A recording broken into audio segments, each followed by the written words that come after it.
pessoa, mas o Murilo não é da nossa turma, né? Talvez esteja em outra turma.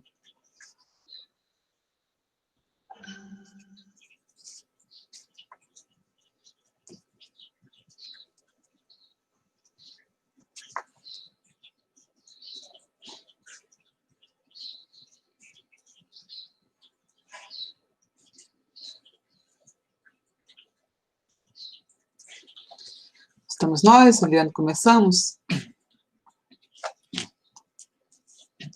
Bom, gente, então, a ideia, né, todo mundo recebeu também o roteiro, né, a gente queria saber um pouco o que vocês acharam dos vídeos, como é que isso chegou para vocês, e conversar sobre as questões também que vocês viram no território, quando foram ao território, quando os territórios que vocês moram, que vocês circulam, enfim, pegar também a vivência de vocês através daquele roteiro que a gente mandou, né, que pergunta para vocês se tinha mais criança, mais idoso, mais jovem, como é que eram as condições de moradia, se tinha outros equipamentos, enfim, as questões de lazer, problemas de saúde, as ocupações. Então, a gente gostaria que, provocados também pelos 2 vídeos, a gente pudesse conversar sobre a importância do território, né? Então, está aberta a conversa, a gente gostaria muito que vocês pudessem trazer também as impressões de vocês, né, com relação aos vídeos de hoje, essa reflexão, tá? Só acrescentando um pouco também, como uma lembrança, eu acho que é interessante vocês fazerem realmente um esforço de recuperação, de lembrança, de memória, quando que vocês foram. Vocês tiveram uma oportunidade de ir no primeiro momento com a CS, vocês tiveram depois, uma parte de vocês, a oportunidade de ir mais de uma vez ao território, outros não puderam fazer isso, houve então uma heterogeneidade. Então, eu acho que vamos fazer um esforço aí de lembrança, de recuperação dessas vivências que eu acredito, vocês já expressaram isso em outros momentos, ela teve um impacto importante, né, nessa aproximação com a atenção básica. É isso que eu queria colocar, só para a gente fazer juntos também esse exercício da recuperação de lembranças, além do que a Lumena já trouxe, né, no momento que vocês foram fazer aquela outra atividade.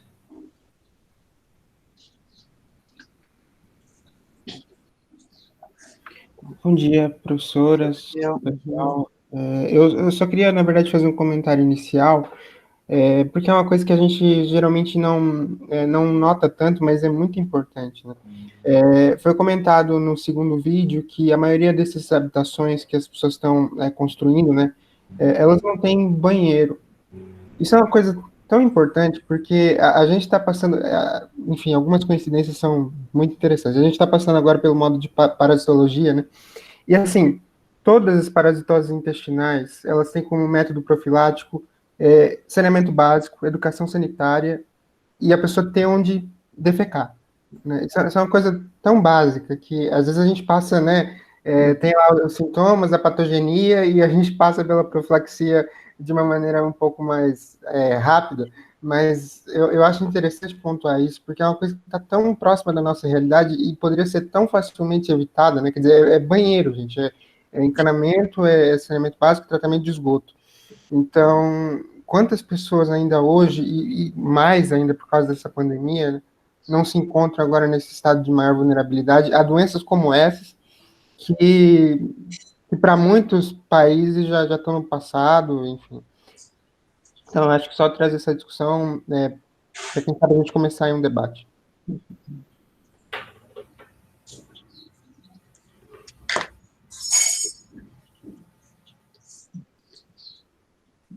Isso que o Daniel está trazendo é interessante, vocês poderem correlacionar outras questões que vocês estão estudando com o modo das pessoas viverem, né, com os territórios. O que vocês interagem com essa reflexão, gente?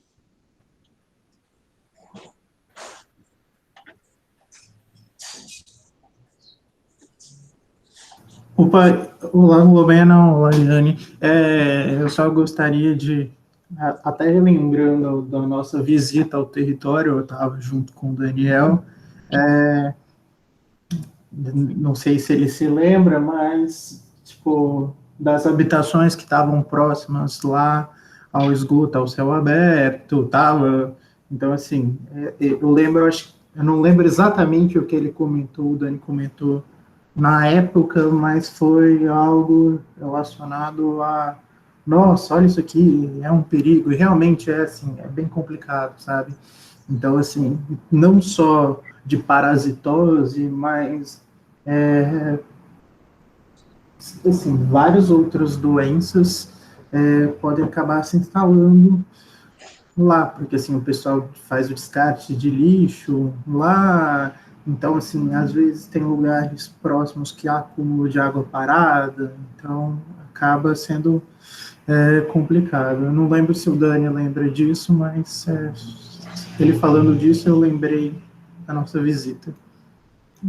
Obrigado pela lembrança, Éder. Aliás, foi você que me amparou ali para poder visualizar, né? Porque tinha um córrego realmente a céu aberto ali, a gente via as pessoas depositando lixo e lavavam a roupa ali perto. Quer dizer, era uma coisa realmente bastante impactante. Eu agradeço, porque eu realmente não me recordava, mas foi isso mesmo. Obrigado pela lembrança.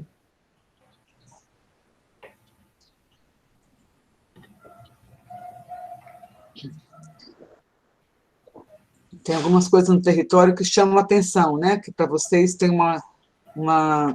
aparece como uma questão importante. Quem mais quer ressaltar alguma coisa, gente, que a gente, né, no cotidiano percebe no território que pode ter importância? No vídeo Ilha das Flores, todo mundo morava no território igual? Que diferença que tem os territórios ali? Quantos territórios aparecem?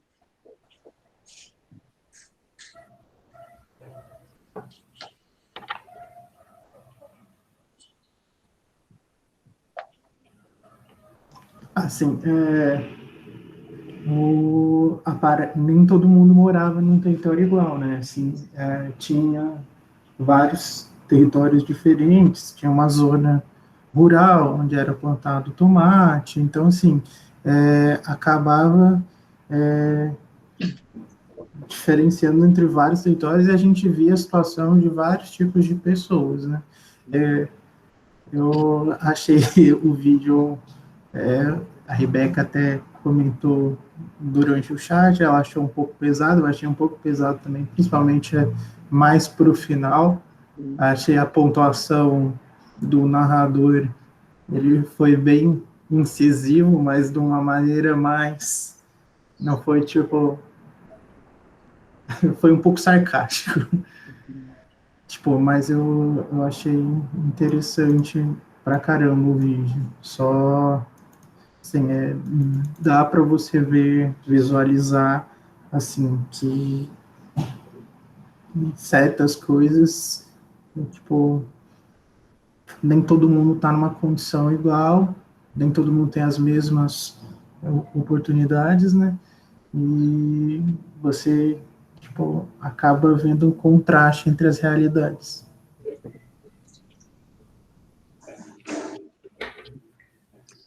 Vamos lá, gente, estou vendo os nomes que eu estou vendo aqui, né? Natália, Carolina, Isabela, todos os outros, né?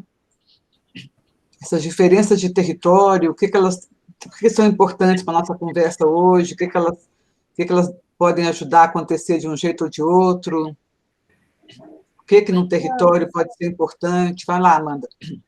Bom dia. Na verdade, é mais uma dúvida. Eu queria também pontuar que eu gostei muito dos vídeos, principalmente Ilha das Flores, eu achei bem impactante. Que nem o Elder falou, foi bem sarcástico, assim, eu acho que ele é um tapa na cara, assim. Então, achei que a crítica foi ótima para mostrar, né, como é que essa desigualdade social acarreta, assim, na saúde das pessoas, na dignidade das pessoas num país que chamamos de liberdade, né, enfim, várias coisas.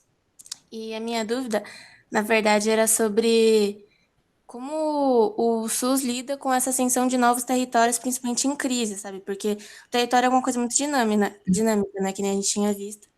E aí eu fiquei pensando, tipo, em épocas como agora, que surgem novos territórios, muitos, e num número muito grande, com estruturas, às vezes, muito precárias, né? Que nem a gente viu, como é que o SUS faz para lidar com tudo isso? Ele vai ser possível as visitações, ele envia um funcionário de saúde para lá, como é que funciona isso tudo?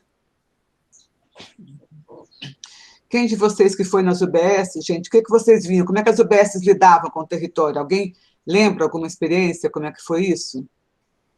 É isso que eu tentei provocar em vocês no início. Acho que nem todos foram, mas eu acho que aqueles que foram, dificilmente não vão ter um registro importante, interessante para trazer como um comentário, uma contribuição para a discussão. Eu também não tenho na minha memória todos os que foram, mas foi uma parte importante que foi. Acho que talvez mais da metade, não tenho certeza. Então, eu acho que vocês têm esses elementos, é só fazer um exercício mesmo de recuperação de memória, mas vocês vivenciaram uma situação que, naquele momento, eu me lembro bem, vocês trouxeram como questionamento, vocês ficaram impactados, vocês se surpreenderam, tanto para o bem quanto para aquilo que foi pior ainda do que a expectativa de vocês. Enfim, eu acho que tem elementos aí que a gente, fazendo uma forcinha, vamos recuperar. Dialogando com isso que a Amanda trouxe, né? Como é que a saúde, o SUS, a atenção básica se relaciona com esses territórios diferentes, né? Eu me recordo, assim, da nossa visita, que o território era dividido em várias microáreas, né? E a gente tinha um ACS, né, para cada um desses pequenos, enfim, desses perímetros aí. E as pessoas conheciam, né, os ACS, então era um contato bem próximo. Eu imagino que, de alguma forma, isso tenha sido mantido agora na pandemia, não sei como é que tá, mas a gente já estava no começo de um alerta sanitário, né, na época, foi no início de março. Então, já havia, assim, essa preocupação de como é que seria se a coisa se agravasse. Então, mas eu imagino que algum tipo de assessoria tenha sido feita, assim, para verificar como é que as pessoas estão, né? Porque a gente ia passando, né? E o pessoal acenava para a CS, quer dizer, era uma pessoa do território mesmo. Então, eu acho que é mais ou menos isso.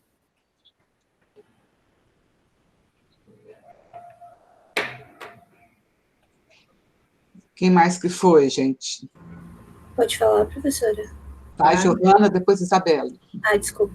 Não, pode falar primeiro, Isa, fica à vontade. Pode ir, Gi. Não, inclusive eu fui visitar com a Isabela, mas bom dia para todo mundo. Eu queria falar que eu achei muito interessante o fato de que, quando a gente estava visitando lá, eles estavam construindo tipo, um novo conjunto habitacional lá na região, né? E aí a gente perguntou, como que vai ficar para atender todas as pessoas que vão se mudar para a região, né, por conta dessa nova construção? Era, tipo, vários prédios, inclusive um quarteirão inteiro, era muito grande a construção. Aí ela falou que, tipo, eles acabavam redividindo a região e, se precisa, eles, tipo, contratavam novas ACS e tudo mais, e até mesmo iam entrar em contato para ver se daria uma nova UBS para atender aquelas pessoas, porque realmente ia ser um fluxo bem grande. Eu achei interessante o jeito que eles lidavam, assim, tipo, tinha CS que, sei lá, eu vou até essa casa, daqui pra frente é outra pessoa, mas, tipo, tem um contato muito incrível, tipo, ela falava, eu sei que tal pessoa mora nessa casa, essa pessoa trabalha com não sei o quê, então, tipo, eles realmente tinham uma proximidade muito grande com as pessoas, eu achei isso bem interessante. Isabela? Eu só queria falar o quanto eu fiquei surpresa. Beleza, quem tiver condições, liga o vídeo para a gente ver vocês, pelo menos um pouquinho, matar a saudade de vocês. Professora, desculpa, é que se eu ligo a câmera, minha internet está muito instável hoje, ele para de pegar. Sem problema, tá? Só quem puder mesmo. Mas então, eu lembro que o que eu fiquei mais surpresa era como, dentro do mesmo território que a UBS atendia, como tudo era muito diferente. Porque a ACS levou a gente para dar uma volta, mostrou bastante coisa, e a gente passou por uma rua com casas muito grandes, casas muito bonitas, e a gente foi até uma comunidade também em que era tudo muito precário, as casas eram de madeira, tinha esgoto correndo a céu aberto, muito inseto, assim, você via grudado na madeira molhada, porque tinha sido uma época que tinha passado chuva, tinha animal correndo, criança solta, então foi muito impactante ver como, assim, em questão de 2 ruas de diferença, mudava muito a realidade dentro do território. E outra coisa que também me chamou muita atenção na hora, que eu fiquei bem impactada mesmo, foi que enquanto ela estava seguindo com a gente pela comunidade, ela chegou num ponto em que, eu não lembro agora perto de qual avenida que era, mas ela falou que quando tinha alguma ação policial, era por ali que os principais traficantes escapavam para a avenida para tentar fugir da polícia. Eu lembro que isso me chocou bastante na época.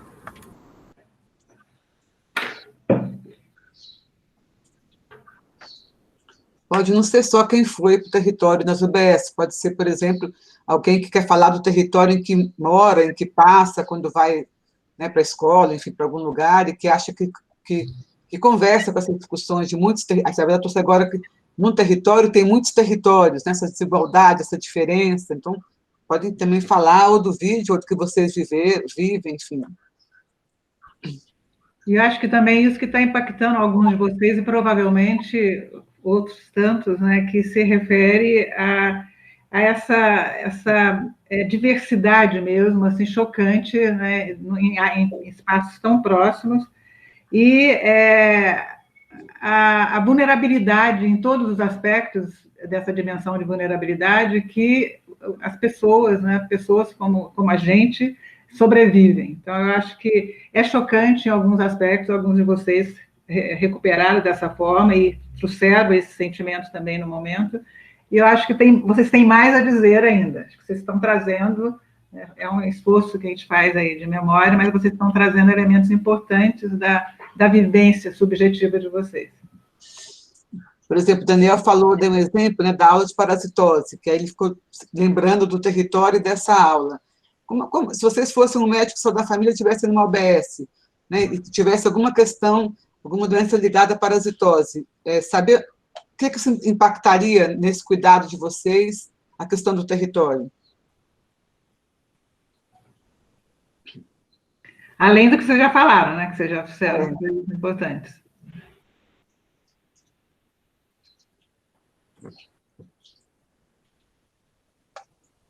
Quem mais? Por que importa conhecer o território que as pessoas moram para quem está na saúde, gente? Acho que os professores de sêmio falaram um pouquinho disso, de relação a, tipo, a necessidade de preencher seu endereço quando você vai ser atendido, porque aí, tipo, mesmo que seja rapidinho, você consegue até pesquisar qual é a região onde a pessoa mora e saber mais ou menos as condições, então, tipo, você pode ter até uma noção de qual doença ele está mais suscetível. Eu achei isso bem interessante também. Então, por exemplo, uma pessoa que mora numa região onde tem acesso mais precário à higiene, condição de saneamento básico, então talvez tenha doenças mais ligadas a sei lá, coisas transmitidas por ciclo oral fecal, alguma coisa do tipo, ou então se uma pessoa mora numa região mais, sei lá, mais bem favorecida com essas condições, ver se ela foi viajar para alguma região que tenha isso, então eu acho que o território influencia bastante. Desculpa, não é tanto respondendo, mas é que eu lembrei que na nossa visita, assim, o pessoal faz uma coleta dos dados epidemiológicos da região, então, para as doenças mais comuns, então, tipo, sei lá, se tem muito idoso, eu lembro que lá na região estava com muito caso de sífilis em idoso, então, assim, é importante você ter noção da região para já também se pautar em ações preventivas também, sabe, do que acontece lá, assim, tá, para o gestor, assim, olhar e falar assim, tá tendo muito caso de sífilis, a gente precisa investir nisso aí, e, assim, é interessante, acabei de lembrar disso aí, que eu achei, assim, é muito bom você fazer toda essa coleta, e também ajuda também eu acho que a pautar realmente o diagnóstico, que nem a Gi falou, porque, tipo, você, assim, sabendo o que é mais comum, você pode, sei lá, pautar o diagnóstico para algo que está relacionado, tipo assim, você sabe que lá na região, naquele subterritório, o saneamento básico é muito ruim. Então, assim, você já pode se pautar mais para alguma coisa relacionada a isso, sabe? Uhum. E acho que é legal, né, também quem estava nas aulas mais teóricas, a gente pode ir fazendo uma relação de uma coisa com outra, né? Pegando essas últimas falas aqui, o que a gente conversou bastante? O território é onde as pessoas moram, onde as pessoas trabalham, onde as pessoas namoram, onde as pessoas adoecem, enfim, é um lugar de produção de vida, né? E, portanto, se a gente tem uma concepção do cuidado em saúde, de que não é só tratar aquela doença que chega, mas é uma pessoa que está chegando perto de você, e essa pessoa tem uma história, essa pessoa tem um jeito de viver, essa pessoa mora num lugar. A forma como o profissional de saúde lida de um jeito ou de outro com o cuidado é muito diferente, né? Muitos profissionais, vocês vão ver isso na formação de vocês, né, em muitas disciplinas, o foco é apenas a doença, né? Então, chegou alguém ali com uma parasitose, eu vou dar para ele um remédio para resolver aquele problema. Chegou alguém agora na pandemia, né, que tá com sinais e sintomas que podem indicar, eu vou pegar, vou fazer o teste e vou ver o que é possível fazer com aquela pessoa. Agora, pensando no nosso segundo vídeo, onde as pessoas que estão vivendo ali não têm acesso à água, não têm acesso a isolamento, um profissional que vai tratar aquele sintoma como um sintoma e falar, então agora você, por favor, vai para casa, né, fique em isolamento e lave as mãos, ele vai estar considerando não uma pessoa na frente dele, mas um sintoma. Então, a discussão de território, ela faz uma ponte muito forte com o jeito de cuidar. Se a gente consegue, como profissional de saúde, saber que o centro do cuidado é a pessoa, o jeito que ela vive vai impactar muito na forma de cuidar.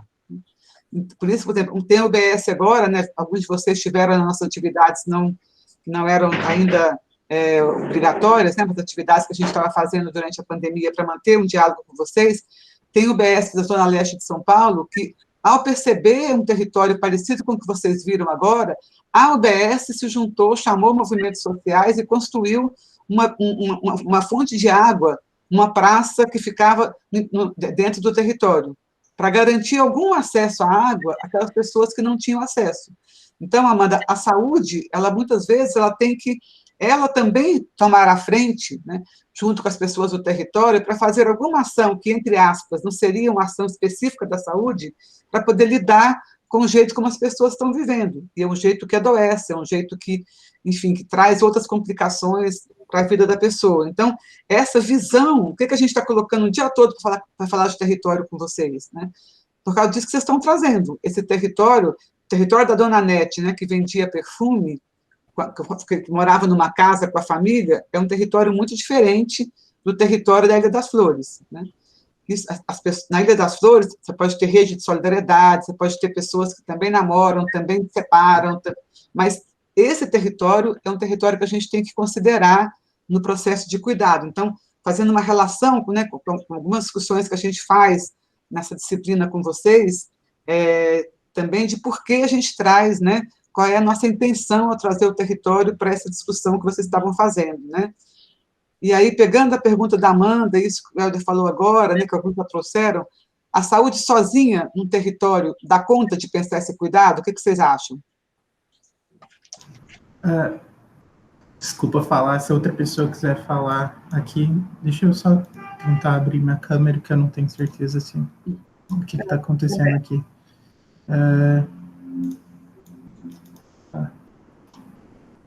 Acho que abriu. Então, muitas vezes a saúde sozinha não dá conta, né? Então, assim, você tem que se organizar junto com a comunidade, junto com as ações sociais que estão lá. Então, assim, busca projetos sociais. Eu lembro que no nosso território, eu acho que o pessoal acompanhava junto, acho que algumas ações, porque tinha muitas igrejas lá no território, algumas ações que igrejas faziam. Eu lembro, isso não foi na nossa visita, mas eu não lembro onde foi, acho que foi durante uma visita numa liga que eu estava discutindo com um médico que, para um UBS onde ele trabalhou funcionar direito, o gestor teve que conversar assim, com toda a comunidade, porque estava rolando alguns casos de violência, alguma coisa assim, e daí o gestor teve que orquestrar tudo para fazer com que a UBS funcionasse, tipo, com regularidade. Eu lembro disso aí que eu achei bem marcante nessa discussão que eu tive com esse médico, porque ele realmente falou assim, que do jeito que estava, se o gestor não articulasse, não ia ter como manter o funcionamento da UBS, porque estava rolando muita violência contra os profissionais que estavam trabalhando lá.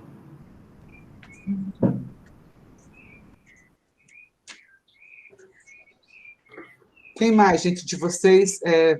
O que mais que é importante no território? Nosso roteiro pergunta, né? Vocês andando no território onde vocês moram, onde vocês foram, ou nesses vídeos que a gente viu, que outros equipamentos podem ter ali?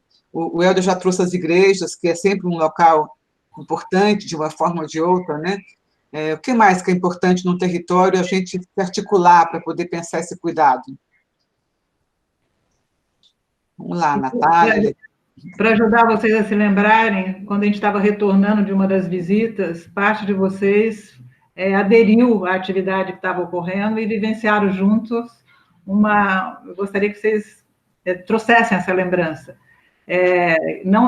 As pessoas ali estavam alegres, estavam felizes, estavam dançando, então também, né, um espaço onde há esse compartilhamento da alegria, né, da comemoração. Vocês devem se lembrar quem estava, de que local foi esse que eu estou tentando recuperar na nossa memória. E eu acho que foi uma experiência interessante de alguns. Oi, Pro, tudo bem? Então, eu lembrei o que a senhora disse, vou até compartilhar com vocês, era tipo uma quadra, e lá, quando a gente estava voltando da nossa visita, estava tendo uma aula de dança, que inclusive eu não sei se era ministrada, tipo, pela própria UBS, que eles contratavam alguém, enfim, eu não lembro. Aí tinha uma quadra de dança, e tinha bastante gente dançando, como uma forma de, assim, lazer mesmo. E também, eu não sei se o pessoal que estava comigo lembra, mas quando a gente estava indo para a comunidade, tinha um céu, que é tipo aqueles... É meio que um centro educacional, né? Não sei, oferecem cursos, aí tinha uma piscina gigante lá. Enfim, eu acho que essas partes mais voltadas para essas atividades também contam pro território. Gente, quem não foi, né, no território, pode falar também qual é a sua opinião sobre o que está ouvindo, sobre o que, né, o que já conversou sobre isso. Não fiquem inibidos de falar porque não foram no território da UBS, né? Todos nós conhecemos algum território, vimos o vídeo, o território onde a gente mora, enfim. Então, fiquem à vontade também de fazer as relações com isso, né? Tem algumas pessoas colocando aqui que, como não foram ao território, estão um pouco, né? Mas não é essa a ideia, tá? A ideia é que a gente possa trazer também da vivência de vocês, enfim, né? Enfim, o que vocês acham que pode ser uma rede aí com outros setores que ajude a saúde também a pensar a sua intervenção, né?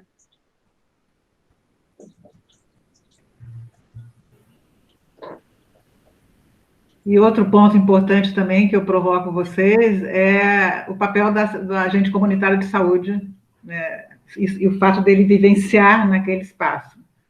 Acho que vocês também tiveram, mesmo os que não foram, tiveram essa aproximação com o trabalho do ACS e com essa riqueza aí, né, que ele traz com relação ao cuidado na atenção básica. Lembram do ACS? Ou da figura do ACS, quem não foi, pode deduzir.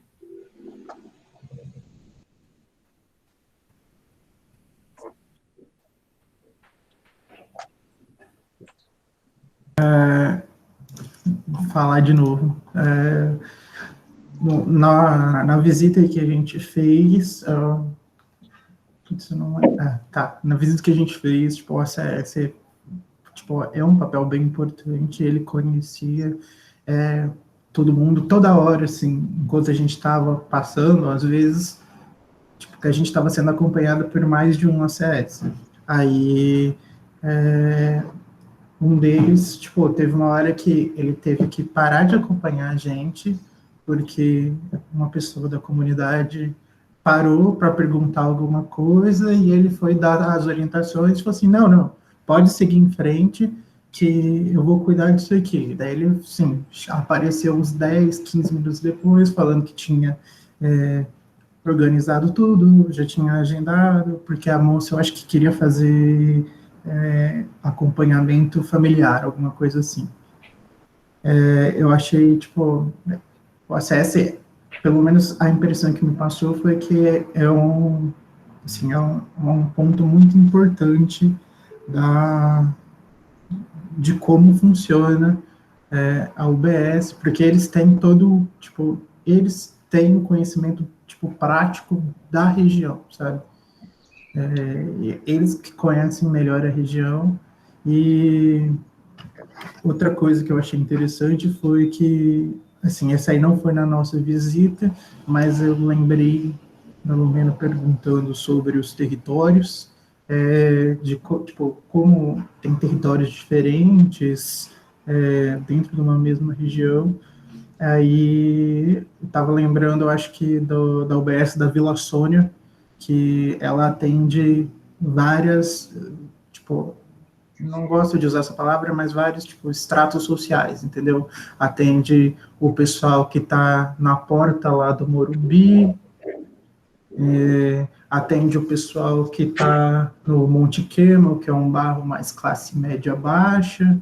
Então, assim, é interessante você olhar e você vê lá na UBS que, frequentando a UBS, tem várias fatias da sociedade, sabe? Então, você olha assim, sei lá, tem gente que chega lá de busão não, mas, tipo, que chega lá a pé, tem gente que chega lá no HB20. Então, sei lá, eu acho uma coisa lá na UBS da Vila Sônia que eu acho bacana. Mas é isso. Aí a gente lembrando, né, que o SUS ele é um sistema que se propõe universal, né? Portanto, a responsabilidade do SUS, não só da atenção básica, é com o conjunto de pessoas que estão naquele território, né? E aí, pegando essa provocação que a Eliane Welder fez, né, a gente vai aprofundar isso nas próximas 2 aulas, mas será que ter o ACS garante que a UBS está vinculada ao território? Né? A gente tem visto que não garante, né? Tem UBS que só o ACS conhece o território. Então, é como se tivesse alguém lá, tudo que é no território, o ACS cuida. Não é essa a proposta, né? A UBS tem que se organizar para lidar com o território como um espaço de produção da vida. Então, se o médico que está atendendo aquela pessoa, ele não tem a concepção de que aquela pessoa é uma pessoa que mora no território, que tem relações sociais, relações afetivas, ele não considera isso no cuidado, não adianta ter o ACS indo para o território. Se você na UBS só tem cuidados individuais, né? Alguém aqui colocou, a UBS que eu estava tinha relação com um lugar de dança, né? Tem UBS, por exemplo, que tem relação com os movimentos sociais daquela região, com o movimento de mulheres, aí ele reconhece que tem um lugar, né, que faz, por exemplo, grupo de mulheres, grupos de dança. Então, se a UBS não se percebe como um espaço de cuidado dentro de um território, na verdade, como vocês já falaram, normalmente são muitos territórios, né? É muito raro uma UBS ter um território único. Por exemplo, em Heliópolis, que é uma favela em São Paulo que tem 140 mil habitantes. Dentro dessa favela tem 8 UBSs, são 8 núcleos. E cada núcleo não é igual ao outro, né? Então, mesmo estando numa favela, reconhecer os muitos territórios que a gente tem naquela comunidade é importante. Então, essa provocação ela é muito, muito importante, né? A gente não pode delegar só a um profissional da UBS essa relação com o território. Tem que ser uma questão que toda a equipe se envolve, que toda a equipe sabe da diversidade, né? Por exemplo, agora na pandemia, está aumentando a ansiedade, está aumentando a depressão. A UBS tem que perceber isso também naquele território, fazer movimentos nessa direção.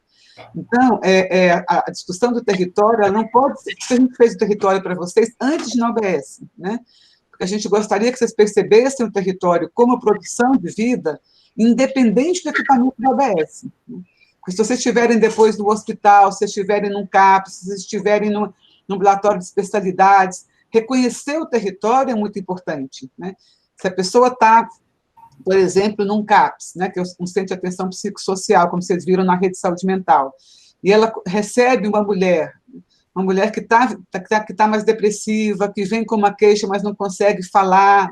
Se aquela pessoa sabe que aquela mulher vive num território onde, naquele momento, o tráfico, como foi colocado aqui, está agindo de forma mais violenta, quando, naquele momento da pandemia, ela ficou desempregada e não tem como dar comida para os seus filhos, Se o CAPES não percebe essa vivência da pessoa para além do sintoma, não reconhece que território a pessoa vive, também quem está no CAPES não vai conseguir cuidar bem daquelas pessoas que eles estão colocados ali, né? E por isso que a gente fala sempre de ações também coletivas. A vigilância na área da saúde, da atenção básica, fortemente, também tem que estar atento ao território, né? Chegou um monte de gente com uma doença ligada ao trabalhador, porque tem uma fábrica naquele território que está fazendo um jeito de produção que não protege o trabalhador. É papel da unidade básica fazer uma ação de vigilância sanitária naquela fábrica, né? Então, a UBS, mais que a gente falando mais dela agora, mas a área da saúde tem que estar sempre percebendo em que território ela está, em que território ela se insere, para poder fazer uma discussão mais ampla, chamar outros setores para fazer, por exemplo, a depressão, de novo, nas mulheres. Às vezes tem uma área exposta, uma unidade básica que a gente acompanhava no 5º ano, né? Tem uma área, naquele território, tem movimentos culturais abertos à comunidade. Então, a gente pode combinar, fazer um acordo da UBS com aquele espaço, encaminhar as pessoas que estão precisando. Só o remédio para depressão não vai ajudar, então, às vezes, a pessoa poder participar de um grupo de mulheres, de um grupo de dança, de um grupo de yoga, pode ser mais uma questão que possa contribuir naquele processo de cuidado que a gente está fazendo. Então, olhar para o território como uma parte importante, né, da construção do cuidado, ela vale não só desigualdade social que a gente está tratando, deu exemplo agora, por exemplo, da saúde do trabalhador, né? Então, ampliar essa visão do território para além só de um profissional ou dois da OBS que tem essa relação, né? Isso é muito importante, porque senão a gente delega para o outro a relação com o território. Como vocês já falaram, o acesso na unidade básica ele é fundamental para ajudar nessa relação com o território. Ele conhece as pessoas, ele dá tchau, como vocês falaram, reconhece pelo nome, sabe o senhor que mora ali, então, ele é da comunidade, ele mora naquele território. Agora, isso não pode ser só do ACS, isso tem que ser um jeito de construir o funcionamento das unidades de saúde, reconhecendo aquele território. Eu trabalho há muitos anos com saúde, mais de 30, já trabalhei vários anos em UBS. Se eu hoje em dia for trabalhar num território que eu nunca vi, e chegar lá achando que porque eu tenho mais de 30 anos do SUS, eu sei como me organizar, não sei, né? Se eu não reconheço aquele território, eu não tenho como organizar o processo de cuidado a partir só do que, teoricamente, ou da minha experiência prévia. Então, essa provocação que a gente quer fazer também com vocês, né? Como que o território invade a discussão, né, da equipe, da formação, da organização do funcionamento, né, da atenção básica, enfim, né? Por exemplo, alguém deu um exemplo aqui, né, das igrejas. Muitas vezes a relação com as igrejas pode ser importante também para podermos pensar redes de apoio, ou para poder perceber, olha, está chegando um monte de mulheres aqui com um tipo de dificuldade, por questões também de preconceito que elas estão sentindo, enfim. Então, queria abrir com vocês também para continuar esse nosso diálogo, né? De fato, o que os vários territórios, né? Tem autores que falam do território social, do território existencial, né? Do território sanitário. Então, são vários territórios também que habitam, né? Que atravessam as pessoas nesses locais de moradia, de trabalho, enfim, né? Então, mesmo quem não foi, eu quero insistir, né? Mesmo quem não foi no território, na nossa disciplina, alguma coisa reconhece dos territórios onde está, por exemplo, né, na própria território da nossa universidade, né? Nós temos ali do lado, a 5 quadras da Unicef, nós temos 9 favelas no território mais próximo da Unifesp, na Vila Mariana, né? Tem uma grande que é ali do lado da Unifesp, que é a Mário Cardim. Nós temos habitações ali no território que são de classe média, até de classe média mais alta, né? Mas nós temos recursos ali sociais, temos hospitais, né, temos espaços culturais, tem espaço de esporte. Então, podem falar do território que vocês circulam, não necessariamente só do que vocês foram, né? Para a gente poder compreender que importância tem esse território para a produção da saúde.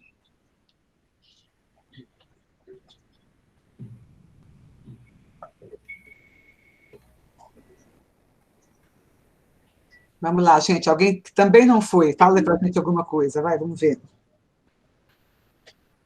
O que está compreendendo dessa discussão, né?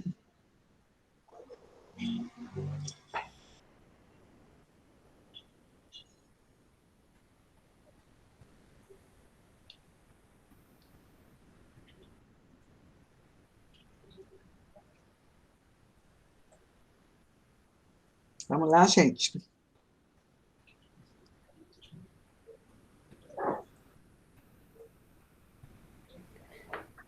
Professora, desculpa, eu não sei se alguém quer falar, mas se quiser, por favor, fique à vontade. Eu só queria voltar um pouco naquela questão que a senhora estava falando da resolutividade do cuidado, né? Porque em territórios nos quais a gente tem esse tipo de vulnerabilidade sanitária, que é característica daquela região, é óbvio que a UBS tem que tomar alguma atitude, porque senão você vai continuar tratando as pessoas pelo sintoma e não vai resolver nunca.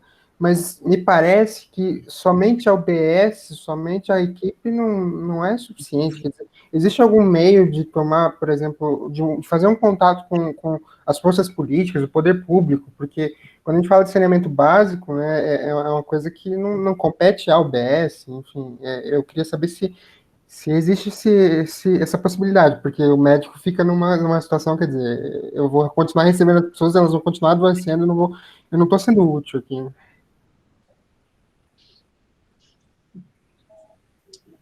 Então, essa questão que o Daniel traz é muito importante, né?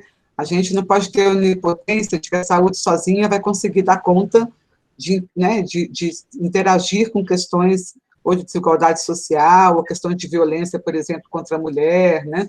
É fundamental que a gente tenha uma possibilidade de, no território, articular outras áreas.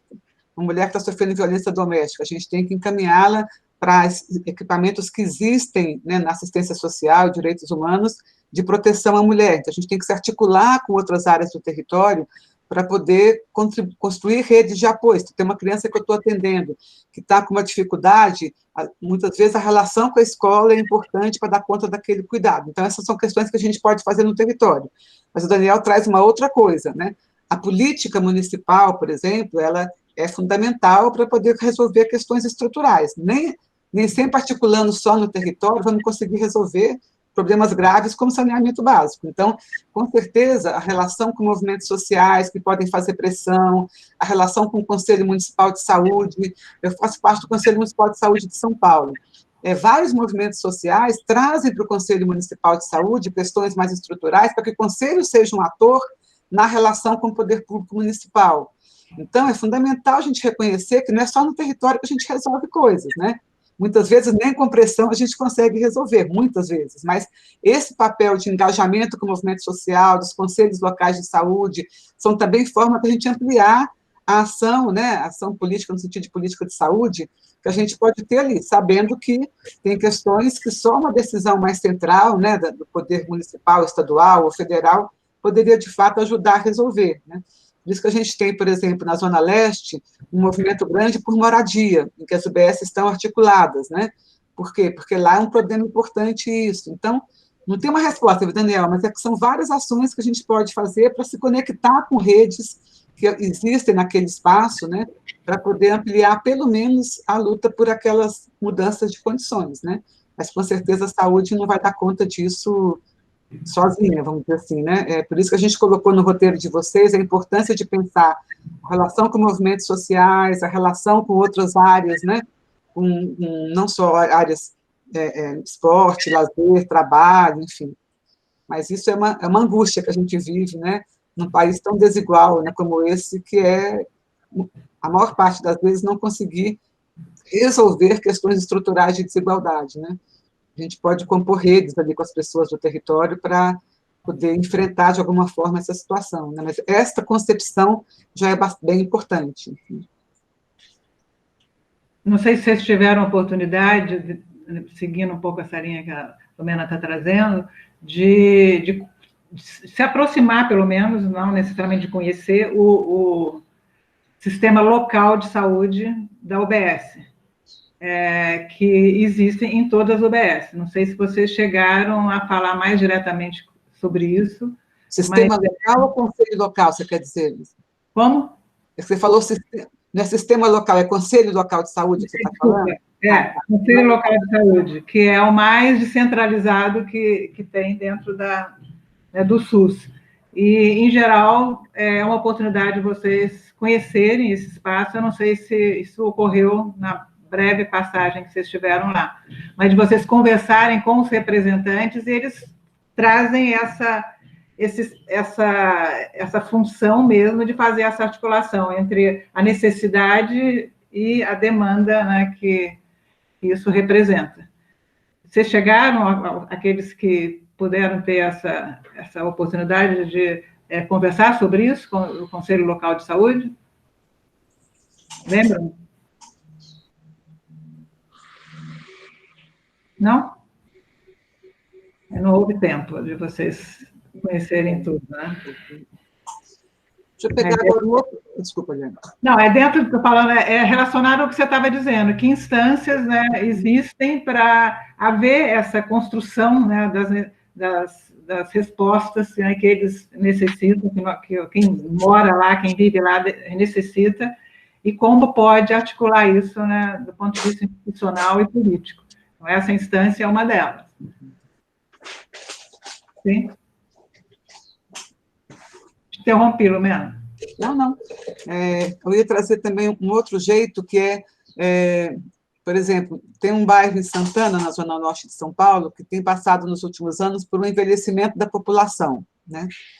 Reconhecer que aquele território, mesmo sendo de classe média, né, ele é um território que está mudando, né, a estrutura demográfica dele, ele está ficando mais envelhecido. O que isso pode fazer de diferença para uma OBS, gente?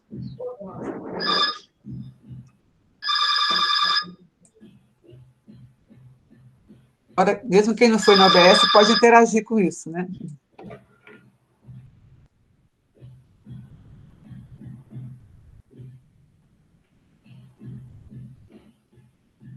Gente, os nomes que eu estou vendo aqui, né? Isabela, Natália, Letícia, Reginaldo. O que vocês acham?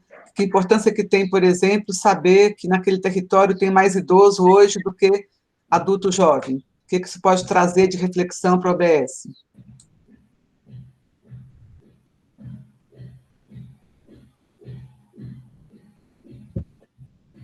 Bom, eu não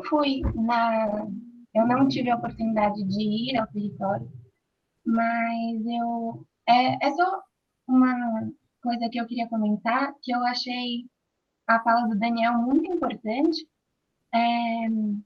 porque chega a ser um pouco frustrante, sabe, a gente ver essas situações, porque por mais importantes que sejam as articulações das UBSs e de promoção de espaços de lazer, de um cuidado, de promoção de saúde, é muito difícil, por exemplo, que nem no segundo vídeo que nós vimos, uma mãe desempregada que recentemente foi para uma condição habitacional muito precária, assim, sem um banheiro, por exemplo, eu acho muito difícil que ela vá frequentar um grupo de dança, com seus 6 filhos para cuidar, sem condição de pagar o aluguel, assim, e qual é a alimentação que ela tem acesso. E como que você vai discutir com ela sobre a prevenção de hipertensão, por exemplo? Ela deveria realizar caminhada. Se, sei lá, não tem, por exemplo, vagas em creches para os filhos.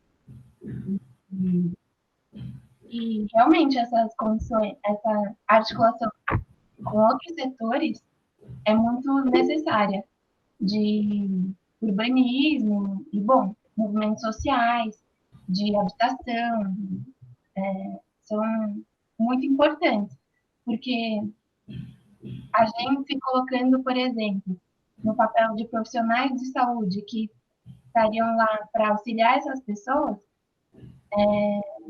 é um pouco triste, assim, você, por exemplo, você quer auxiliar uma pessoa que tem uma parasitose, e você tem ciência de que ela não tem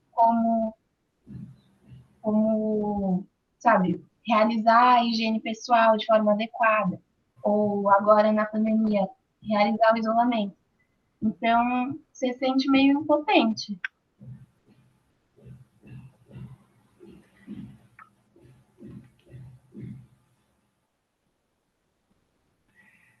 Mas a impotência pode ser um sentimento, talvez, importante de ser compreendido como algo que te tocou e que pode ser pedir de você, né, algo que precisa ser feito, e no mesmo que não haja clareza. Eu acho que a impotência faz parte, né, do cuidado, porque a gente não pode tudo, não tem todos os recursos, tem uma série de limites, então eu acho que é importante isso que você está dizendo, mas que essa impotência não nos acomode, que ela estimule, né, ações e reflexões que possam atender minimamente, né, a questão do cuidado.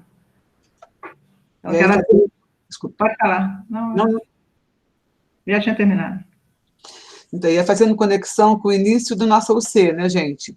O SUS, ele foi fruto de uma luta dentro do processo de luta contra a ditadura. O movimento de reforma sanitária brasileira, ele nasceu dentro do movimento de luta, né, por um país onde tivesse mais liberdade, mais igualdade. Então, o SUS não nasceu assim só dos profissionais de saúde. Ele nasceu num movimento que disputava com a ditadura naquele momento que país a gente queria. Por isso que a primeira Constituição que teve logo depois do fim da ditadura, em 88, esse movimento maior, né, que vinha sendo discutido de redemocratização e a reforma sanitária, conseguiu na Constituição, mesmo a gente tendo perdido algumas coisas, conseguiu colocar o SUS dentro da Constituição brasileira. Então, essa discussão que, né, o Daniel e a Letícia trazem, ela é muito importante para a gente saber que a gente não nos separa a nossa ação como cidadão, de defesa de direitos, e a nossa ação como profissional de saúde, né? Isso não dá para separar.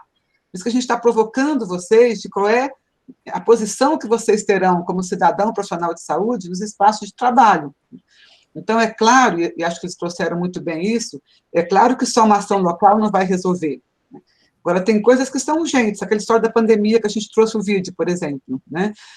Em muitos territórios de São Paulo, a atenção básica tem sido um diferencial no processo de cuidados no território. Por quê? Não porque ela ficou dentro do prédio, mas porque ela se conectou. Hoje, a maior parte de redes de solidariedade nos territórios com relação à pandemia não são feitas pelas empresas, como aparece às vezes na televisão. A maior parte delas são feitas pelos próprios moradores e movimentos sociais daquele território.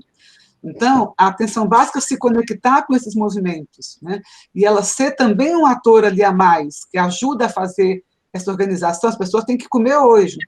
Eu sei que a desigualdade não vai ser resolvida assim, mas na pandemia, onde muitas pessoas perderam o trabalho, organizar a rede de solidariedade para poder chegar o alimento, para poder ter um ponto de água, são coisas fundamentais. Então, Letícia, tem ações diferentes, você tem razão. Quer dizer, tem uma coisa da urgência que esse momento da pandemia traz, e que se conectar em ações territoriais é fundamental. Agora, a gente sabendo como cidadão que só isso não resolve, né? Então, por exemplo, sem nenhuma discussão partidária, um profissional de saúde tem que saber que a proposta de saúde do seu candidato a prefeito, ela vai interferir depois no jeito de organizar a saúde. Então, a pessoa vai ter que pensar que proposta de saúde eu acho que deve ter no meu município. Porque a gente, muitas vezes, não faz relação entre a construção de políticas públicas municipais como um todo, a forma como as pessoas vão continuar vivendo e a saúde. Então, essa conexão que o Daniel e a Letícia trouxeram, ela é muito importante, né? Isso que a Eliane falou, não ter a prepotência de achar que a saúde sozinha vai conseguir resolver questões estruturais, não consegue. Saber que essa conexão intersetorial e com movimentos sociais no território é fundamental, e, ao mesmo tempo, como cidadão, saber qual é o projeto de saúde que a gente está apostando, né? Que a gente está disputando, que a gente está querendo que, de fato, possa avançar. Então, vocês trazem conexões com as políticas municipais e estaduais gerais, né? E só isso eu acho que já é fundamental. Fico muito feliz de ver vocês trazendo essa conexão, porque significa que a gente está discutindo saúde não só como equipamentos de saúde, não só como tratar uma doença. É fundamental saber tratar uma doença, né? Se chega alguém para vocês, né, que está com uma suspeita de que pode ter um câncer, vocês não sabem ler esses sinais, e não sabem fazer um cuidado adequado, isso também, então, não adiantaria. Mas é ampliar essa concepção para olhar esse jeito de viver, esse jeito de ter da desigualdade, das relações sociais no território. Então, isso às vezes dá, Letícia, não só a impotência, mas uma angústia na gente, né? Na pandemia agora, por exemplo, eu tenho me sentido, às vezes, muito angustiada de ver como essa desigualdade social, na pandemia, hoje é preta e pobre. Né? Então, isso dá uma angústia na gente mesmo. Né? Agora, aquilo que a Eliane falou, essa angústia pode nos ajudar a mobilizar, né, a conectar, ou não. Né? Então, eu acho que vocês trazem coisas que a gente não tem resposta, isso é uma construção histórica, uma construção social, uma construção que a gente tem que fazer sempre, né? em todo o tempo da vida, mas vocês fazerem essa conexão é fundamental para o nosso objetivo nessa conversa, né? Que é ver como o território, não só da UBS, mas o território da cidade, né? Enfim, ele é fundamental de estar presente na nossa preocupação com a saúde. Né? Então, não tem resposta, não, é só a gente conversando mesmo sobre essas questões que nos atravessam, né? Quando a gente pensa a produção da saúde a partir do olhar do território, né?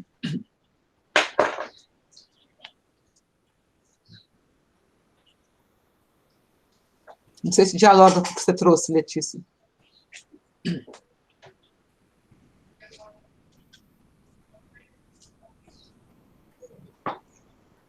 Acho que fica aí também o reforço de quanto que o objeto do nosso cuidado, da nossa ação, enquanto profissionais de saúde, enquanto médicos, é muito mais do que a doença. Quer dizer, a doença é um componente, mas quem é esse paciente, onde ele vive, como ele mora, como ele está no momento, é essencial para que o cuidado, seja ele direcionado a qualquer componente, né, que busca atenção à saúde, esse cuidado, ele é muito mais do que, né, a presença de um sintoma de uma doença. É esse sintoma, isso é doença, num contexto, né, amplo, social, cultural, etc. Eu só queria, na verdade, corroborar isso que vocês estavam conversando, juntando com a pergunta da professora antes da intervenção da Letícia, sobre o envelhecimento da população, o impacto disso, né, etc. Eu acho que é importante a gente lembrar que, não sei se foi comentado, mas que a gente vive numa situação de carga tripla de doenças, né?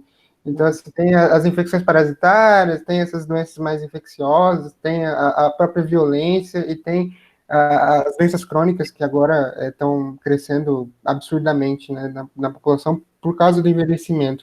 E isso me lembra, assim, de um idoso que a gente viu no território, que ele, enfim, acho que ele era amputado, alguma coisa assim, e ele era cuidado por uma pessoa que não morava com ele, mas que ajudava ali e tal.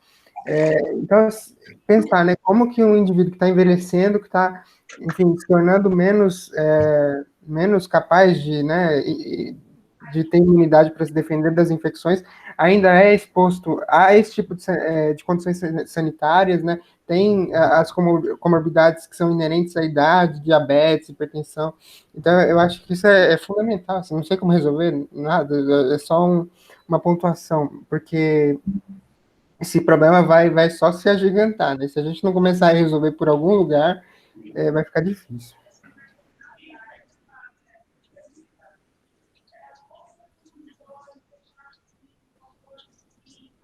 Isso que o Daniel falou é importante, né? Que também o Eder tinha trazido a questão do olhar epidemiológico. Quando eu comecei no SUS, né, há mais de 30 anos atrás, a mortalidade infantil era o centro da discussão que a gente fazia, particularmente na atenção básica. Né? O envelhecimento não fazia parte central da discussão da agenda da atenção básica. E isso que você está falando, né? Alguns países mudaram completamente, né, a forma como a população está envelhecendo. A gente não, a gente mantém, né, as 3 tipos de cargas de doença, porque o nosso país continua muito desigual, então tem o envelhecimento, né, mas também tem aquelas outras situações, como vocês falaram agora, por exemplo, do esgoto, né, da parasitose. Então, a gente saber que a gente está lidando numa atenção básica, no sistema de saúde, não só na atenção básica, com essa diversidade de formas de adoecer, é importante na organização, né? Aquele Santana, esse bairro, por exemplo, que está vivendo um processo maior de envelhecimento, né? a atenção básica tem que, sabendo disso, criar estratégias de cuidado que considerem essas questões, né? O idoso que está sozinho, o idoso que está sem condições de ser cuidado, né? O idoso que está precisando de um espaço mais coletivo, de conversa, de sociabilidade, então, conexão com equipamentos do território em que isso possa ser feito em conjunto. Então, essa percepção, né, esse olhar epidemiológico sobre a população, ele ajuda muito a que a gente possa também organizar o processo de cuidado, não só a partir de um olhar individual, mas a partir de um olhar mais coletivo sobre como aquela população está vivendo naquele momento, né? Então, isso que vocês estão trazendo é muito importante para que a gente possa pensar o papel da atenção básica nesse processo de cuidado, para além do prédio, atenção básica, né? E pensando nessas vários movimentos que acontecem nos territórios todo o tempo. Então, acho que vocês estão trazendo elementos bem importantes para a gente poder refletir sobre isso, né? Para quem não foi nos territórios, está fazendo sentido essa conversa, gente? Tem gente aí que participa sempre, hoje está participando pouco, né? Então, vamos ver se, para quem não foi, essa reunião, se a conversa está fazendo sentido também, né?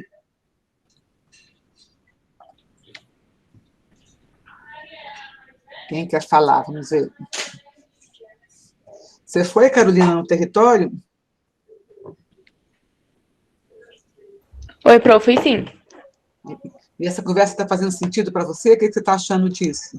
Então, eu perdi um pouco do que vocês estavam falando sobre que a Letícia comentou, que estava falando sobre o Dani. Aconteceu um imprevisto, mas vocês estavam comentando sobre a parte dos idosos, eu parei aí.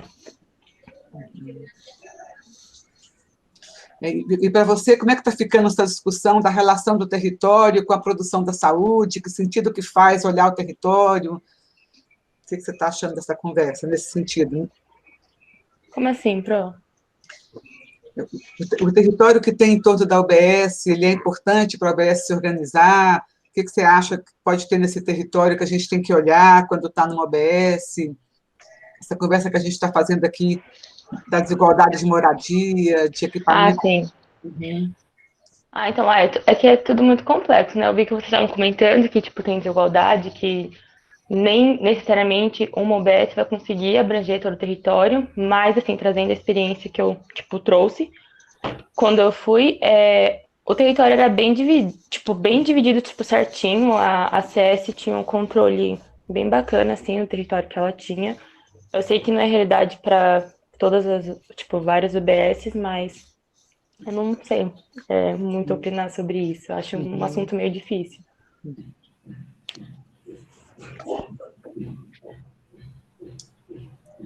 Quem quer se colocar, gente, também, né?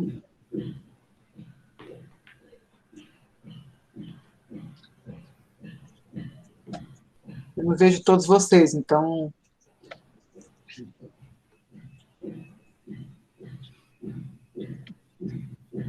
Matheus, Sandro, João Vitor, o que vocês estão achando dessa conversa? Vamos lá. Oi, prof, bom dia. Bom dia. Eu acho que vou falar um pouco mais do mesmo, né, mas só respondendo a pergunta, eu também não tive a oportunidade de fazer as visitações, mas eu acho que os temas que estão falados aqui faz muito sentido sim para a gente, pelo menos para mim.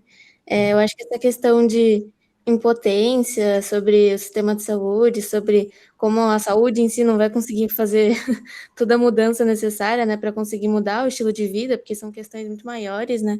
Eu acho que isso é uma questão que aparece, assim, para a gente, e que com certeza vai aparecer muito, e eu acho que é importante a gente lidar com isso, e já ver isso logo nesse começo, né, para perceber que ter assim, essa maturidade, esse tempo para conseguir lidar com esses problemas. Então, eu acho que faz muito sentido, sim, só respondendo a pergunta, mas meio que falando já do mesmo também, que todo mundo já falou aqui. Concordo muito com o que vocês comentaram. Nunca mais o mesmo, né? Que cada um de vocês está falando como é que está sendo para vocês. Isso para a gente é importante de saber, né, Amanda? E aí, né, lembrando aquilo que o Daniel falou, acho que a Letícia também, de que essa percepção de que a saúde sozinha não dá conta das mudanças sociais necessárias naquele território, ela não pode significar que a gente, então, ache que então, melhor não fazer nada porque não vai adiantar, né? Acho que é isso que a Amanda está reforçando, quer dizer, a saúde criar conexões, né, que ajudem a ampliar a sua ação no território é fundamental.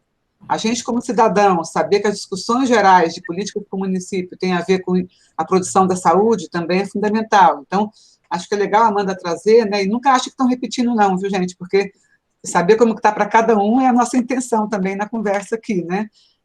Então, é bem legal vocês poderem trazer essas conexões com outras questões que não só o cuidado específico, né.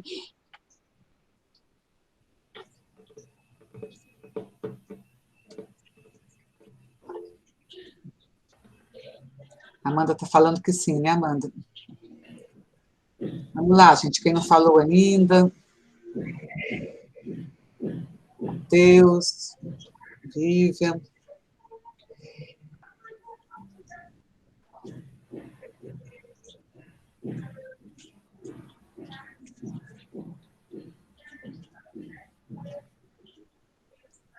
Quem já falou também pode falar, estou provocando os que não falaram, só para a gente poder conseguir estar aí ouvindo, né, um pouco mais.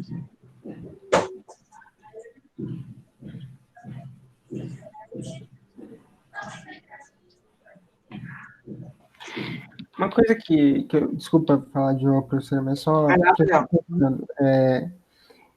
A gente está, assim, eu fico muito feliz em pensar que a gente está numa instituição que está liderando, assim, de uma certa forma, esse progresso em rumo à vacina, né? Rumo à profilaxia que pode, enfim, fazer com que a nossa vida volte a uma certa homeostase, como era antes, não sei. Mas eu fico pensando como que isso pode ser feito, porque vocês imaginam que você teria que vacinar realmente bilhões de pessoas. E numa situação como essa, sabe, em que tantas pessoas não têm condições de mesmo acessar um serviço de saúde, como é que a gente chega, né, de uma maneira efetiva nessas pessoas, né? Porque não se trata que... ultimamente tem havido alguns discursos no sentido, não, ninguém pode te obrigar a tomar vacina, sabe? O Estado não pode ter essa postura.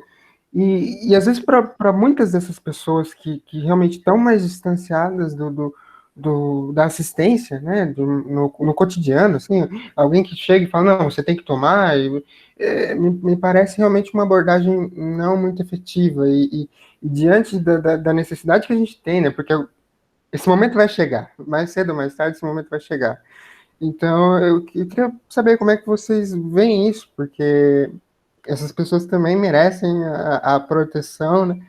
Mas, ao mesmo tempo, a gente tem que pensar numa maneira diferente de chegar até ela, não sei. Quer entrar na conversa, Arthur? Então, estou aqui babando. Esse ponto é muito crítico, né? É muito crítico.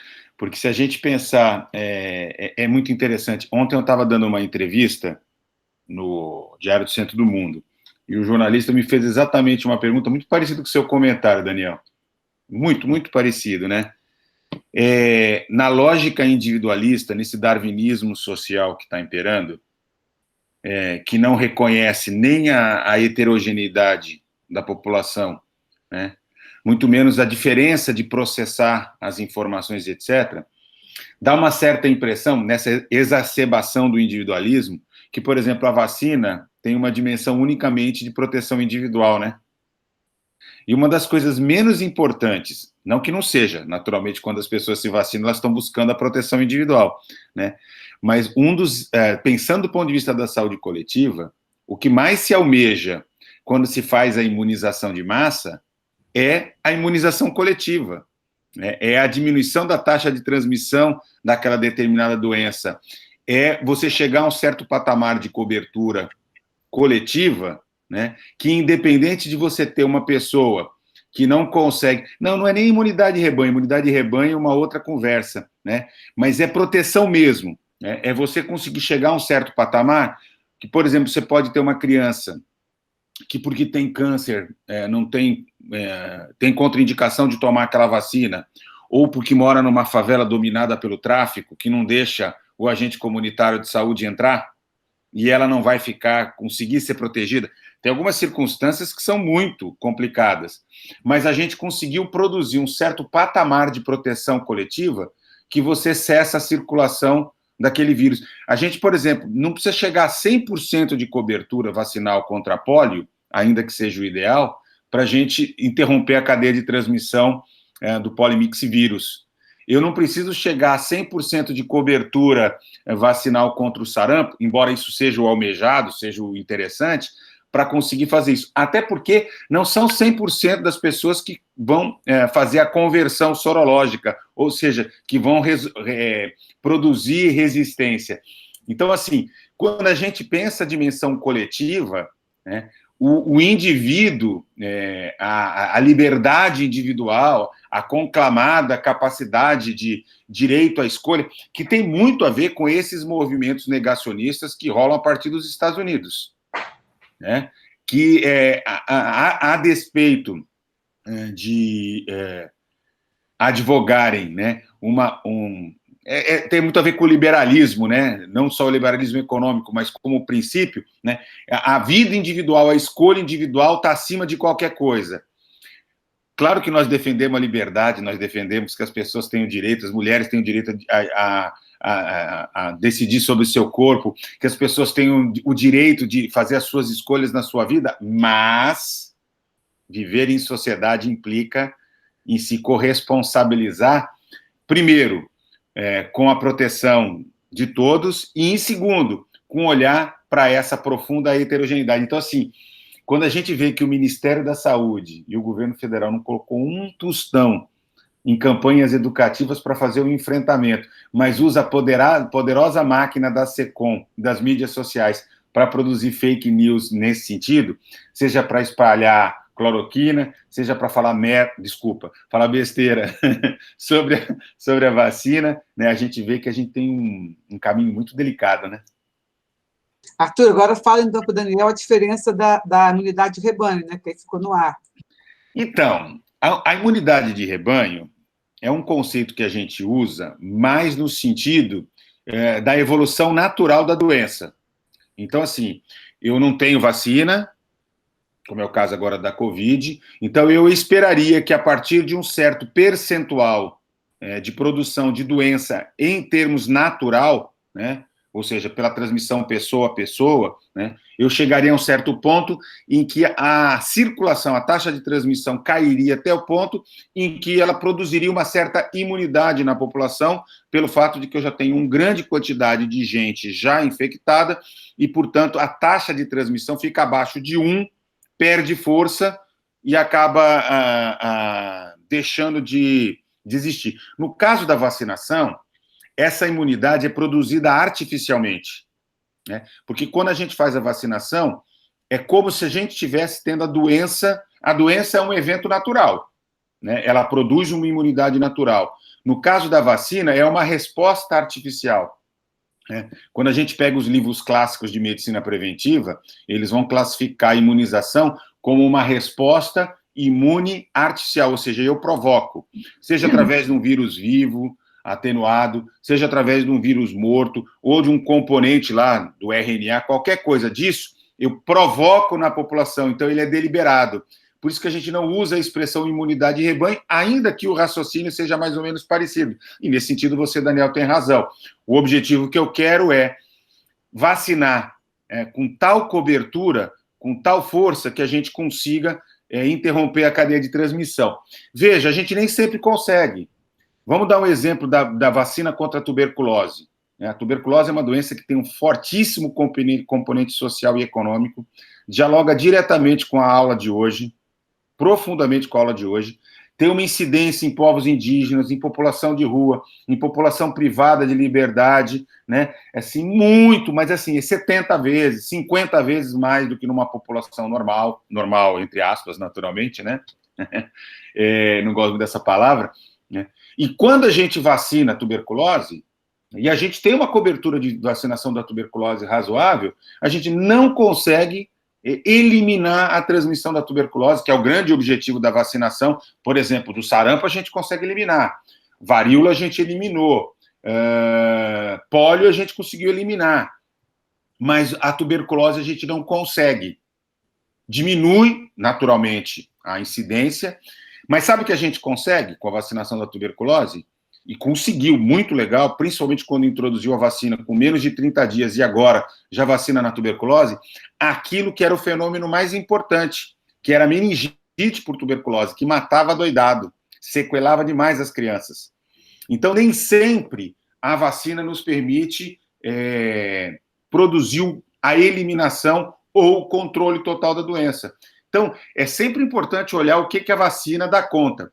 Eu sempre dou o exemplo de quando eu estava lá no Ministério, os caras chegaram com a história de que a vacina contra a dengue podia ser introduzida, até hoje não foi, né, porque ela teria um impacto muito substantivo sobre a mortalidade. Ou seja, ela não conseguiria evitar a doença, mas os casos graves e, portanto, os óbitos. O problema é que aquela vacina não funcionava para quem morria, né?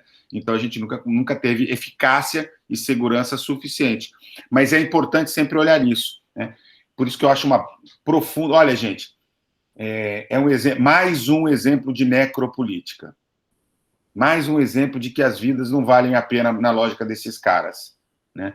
Essa coisa da vacina talvez seja uma das coisas mais criminosas, porque ela não tem um impacto só sobre a Covid, ou a futura vacina da Covid.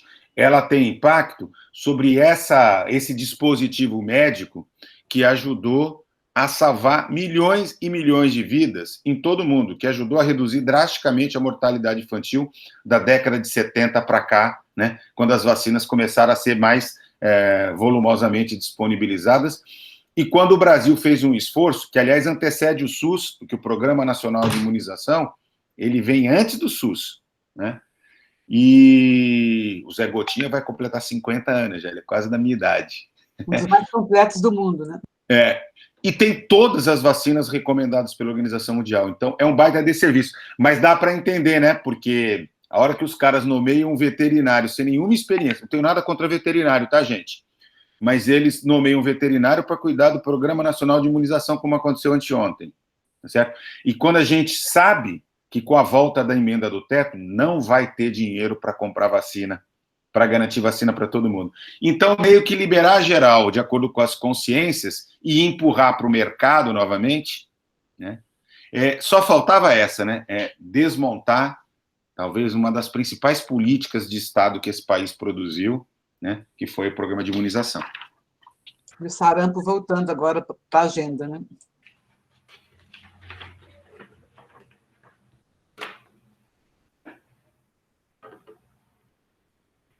Pensar o território, então, traz muitas conexões com o que a gente pode estar refletindo, né, como profissional de saúde.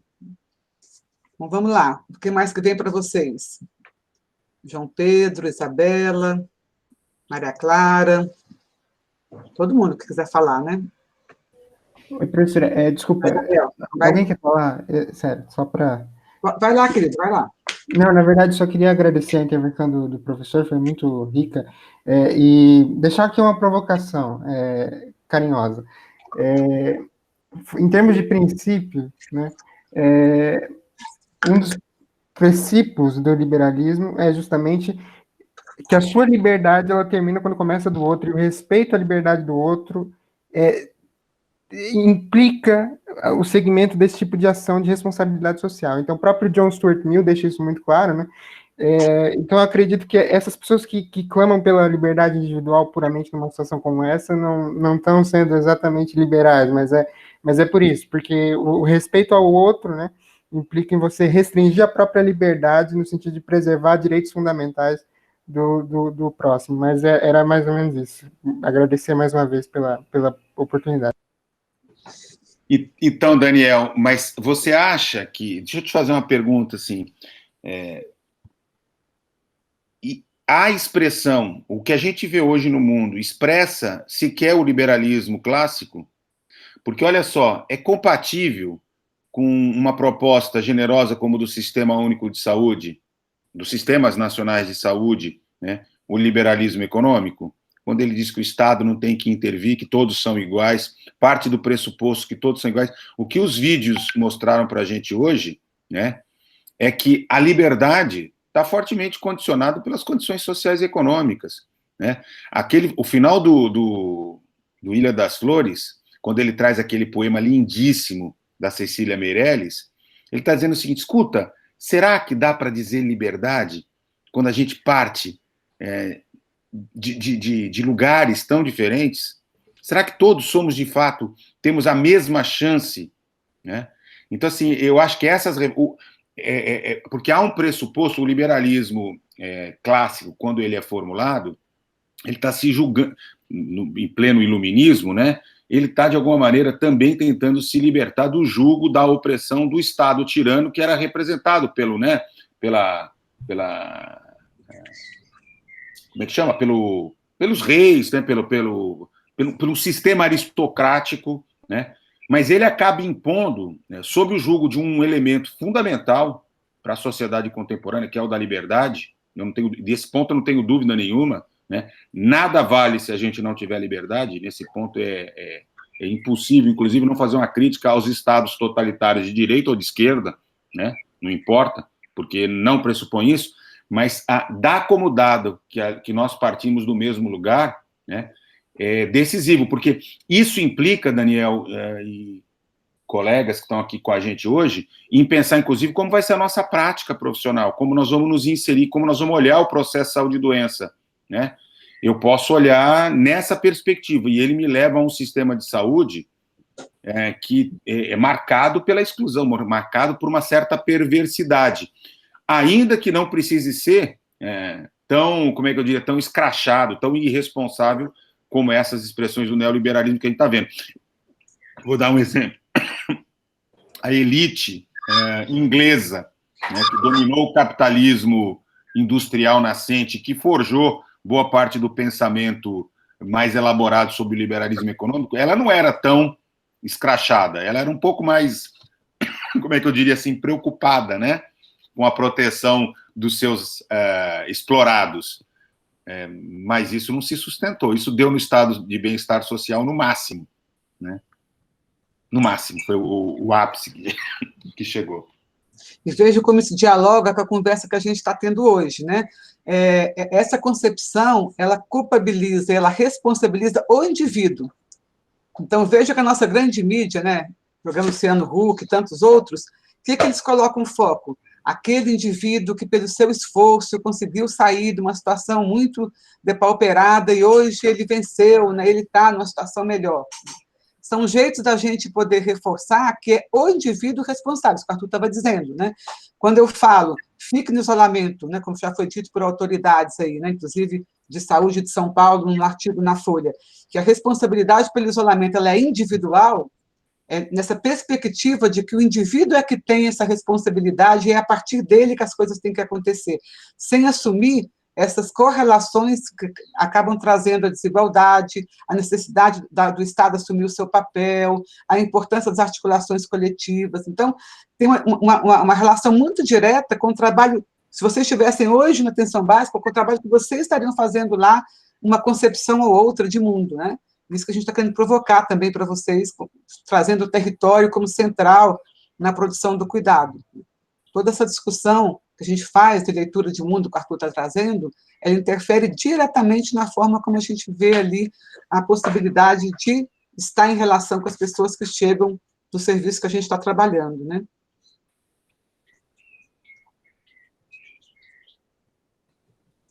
Vamos lá, gente, mais alguma coisa? Amanda, Matheus, Carolina. Todo mundo, eu falo isso que eu estou lendo aqui, isso que eu estou vendo, né?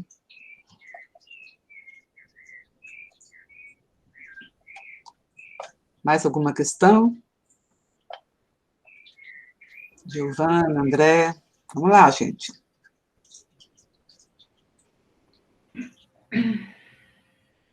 Está fazendo sentido?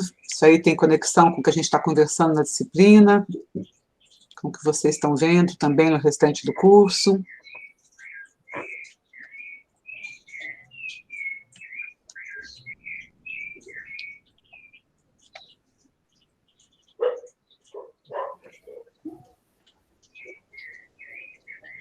Oi, professora, enfim, de novo, respondendo um pouco o que o professor Arthur trouxe, queria deixar claro que eu me restringi a um aspecto teórico, enfim, de princípio mesmo, liberal. Eu não me referia à política econômica ou como o modo como esse sistema foi implementado, mas era só para a gente pensar um pouco, né, no quanto as coisas podem ser deturpadas em nome de valores, em nome de, né, diversas concepções. Você pode causar mal às pessoas, né? Isso é uma coisa triste.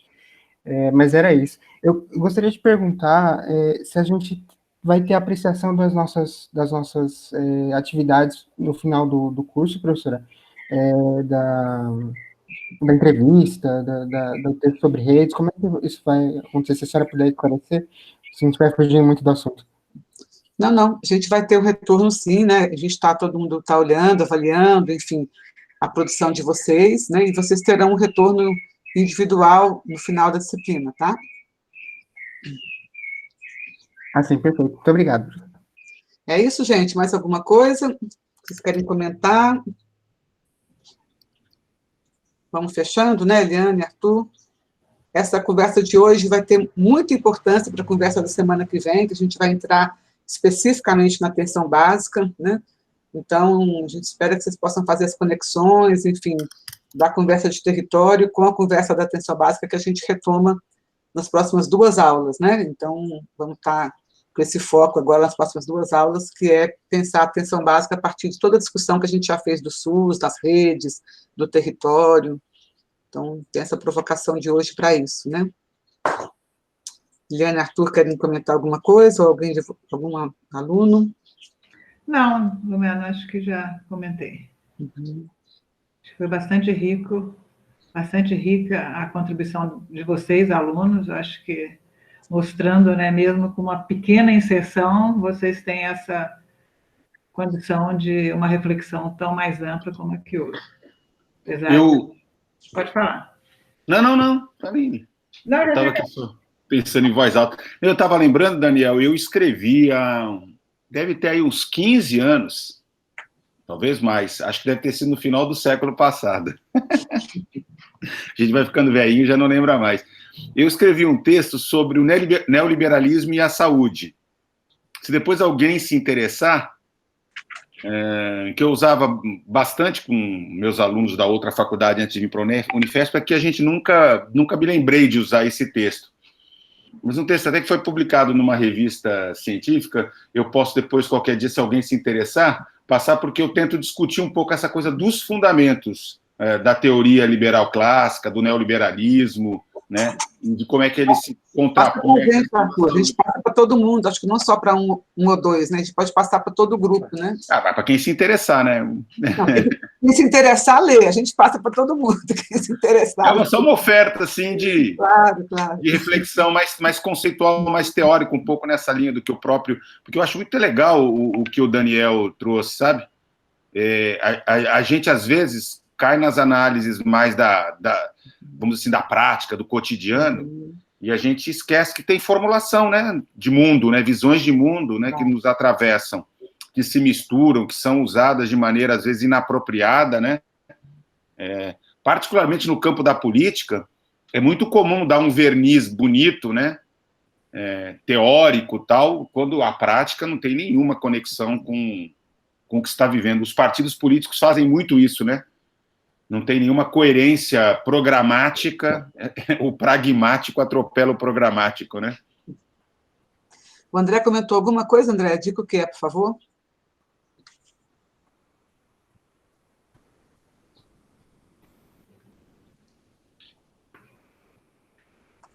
Não, nada demais, não. Fala, você falou uma opinião sobre isso, acho que é bacana. Fala aí, André.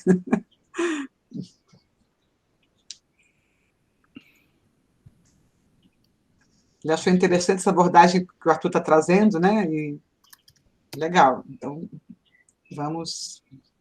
Acho que é bem importante isso, né? Nós falamos disso com vocês, né? Diga aí, André, você está escrevendo um monte de coisa, eu não consigo ler. Vai lá, fala você. Vai, André.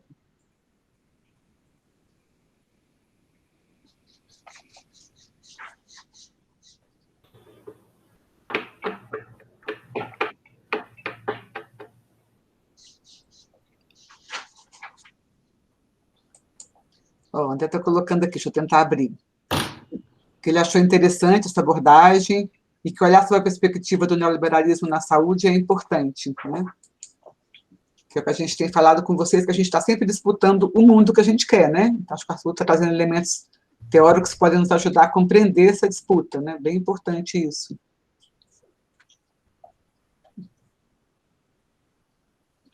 Mais alguma questão, gente? Olha, é tão velho, mas é tão velho, eu achei o texto aquilo, dá até vergonha. Eu ainda fazia mestrado na Unicamp, portanto deve ter sido 1991, 92. É triste ver como essa reflexão ainda é fundamental hoje, né? Triste, mas é bem interessante. Eu vou passar, eu ainda estava na Unicamp, veja. Gente, então, a conversa sempre continua, né?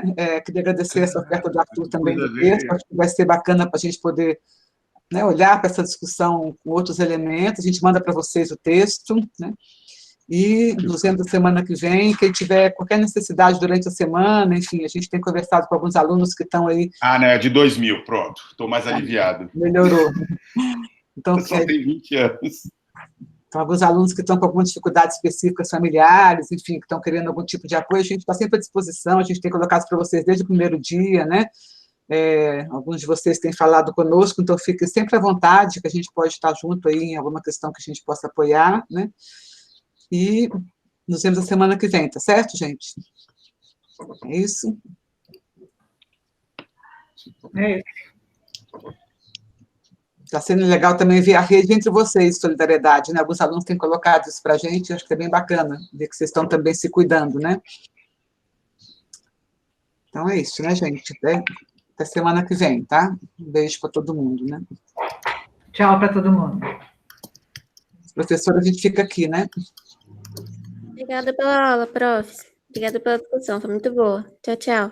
Tchau, Amanda. Bom. Tchau, Helder, Daniel. Tchau, João Vitor. Pedro ficou quietinho. João Pedro também falando aqui. Tchau, João. Tchau, Helder. Tchau, André. Tchau. Viu, Lumena? Oi. Achei aqui de 2000. Caraca, nós estamos velho, meu. Puta que pariu. O triste é ver que o mundo continua ainda sobre essa... na verdade, eu tenho que revisitar... Oi, posso parar a gravação? O que nós temos antes do Obrigado. Olha só. Pode parar sim. Quem é que está perguntando?